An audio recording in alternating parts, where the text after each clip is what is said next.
Donc aujourd'hui, nous allons discuter des différents points auxquels penser quand vous avez un projet de construction et ce à quoi il faut penser pour votre projet de cheminée ou de poêle à bois. Ce qu'il faut savoir, c'est que pour toute installation, que ce soit un poêle à bois, une cheminée, un poêle à granulés, vous allez avoir besoin de différents éléments. Le premier qui est vital, bien sûr, c'est le conduit de fumée, donc l'évacuation en elle-même. Le deuxième va être une arrivée d'air. L'arrivée d'air se situe souvent en partie inférieure ou arrière. Sur les cheminées, dans l'habillage, sur les poêles, souvent elle peut être visible à l'arrière du poêle. Et selon certains cas, vous avez également besoin d'une année de courant.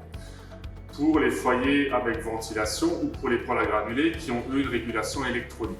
Pour une cheminée, ce qui est très important va être le conduit de fumée se situe toujours dans la partie future de l'habillage de la cheminée, sachant que celui-ci englobe le foyer et souvent des niches ou des décorations.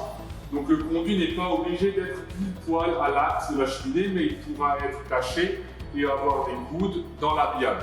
Donc il est important de définir la position, mais on a un petit peu de flexibilité.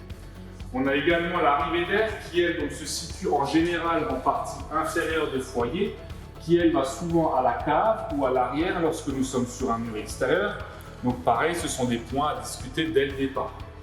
Si nous avons un foyer avec un caisson de ventilation, une prise de courant sera également nécessaire. Enfin, il est très important également de penser au mur d'appui, car en fonction de son matériau, il va falloir isoler plus ou moins l'arrière du foyer, soit avec du silicate de calcium ou de la laine de roche selon la conception du foyer, mais c'est surtout l'épaisseur et le type de matériau qui va être très important. C'est pour ça que ce soit pour une cheminée ou d'ailleurs un poêle, il est très important de venir pendant la phase de dépôt de permis pour pouvoir encore discuter de tous ces points avant que votre construction ne démarre et qu'on ne puisse plus rien changer. Pour les poêles à bois, il y a un autre facteur qui rentre souvent en ligne de compte, cela va être la position du conduit.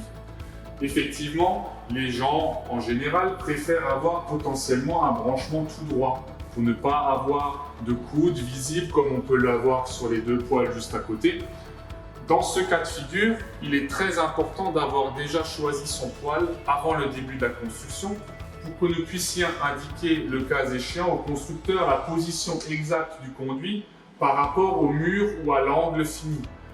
En fonction de cela, si c'est faisable au niveau des pièces au-dessus, eh bien vous pourrez avoir un branchement qui sera tout droit et qui est beaucoup plus esthétique. Toujours encore pour les poêles à bois, il y a un autre aspect esthétique pour lequel les gens attachent une grande importance, c'est la finition au niveau du plafond. En fonction du conduit installé, nous installons par exemple des solutions nous avec des éléments de départ de ce principe, où je vais vous montrer après l'aspect fini. Mais dans certains cas, nous sommes sur des conduits plus classiques en inox et on va être obligé de faire des caches sur le principe de cocotte de cette manière-là. Nous n'avons pas le choix car il y a un raccord qui est caché à l'intérieur et qui va être ensuite masqué par cette pièce arrondie technique. Nous avons sinon donc la solution de faire un élément de départ et cet élément de départ permet un branchement beaucoup plus discret puisqu'on a l'élément qui dépasse du plafond et notre tuyau qui rentre beaucoup plus librement à l'intérieur. Ce sont deux aspects totalement différents esthétiquement. Cela va dépendre ensuite de qui fait le conduit ou de quelle typologie de conduit ils utilisent.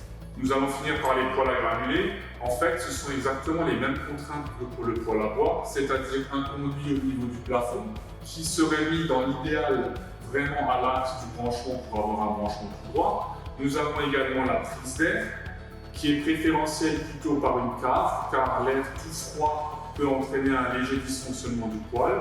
Et enfin, primordial sur un poêle à granulés, ce qui n'est pas le cas sur un poêle à bois, nous avons besoin d'une prise de courant.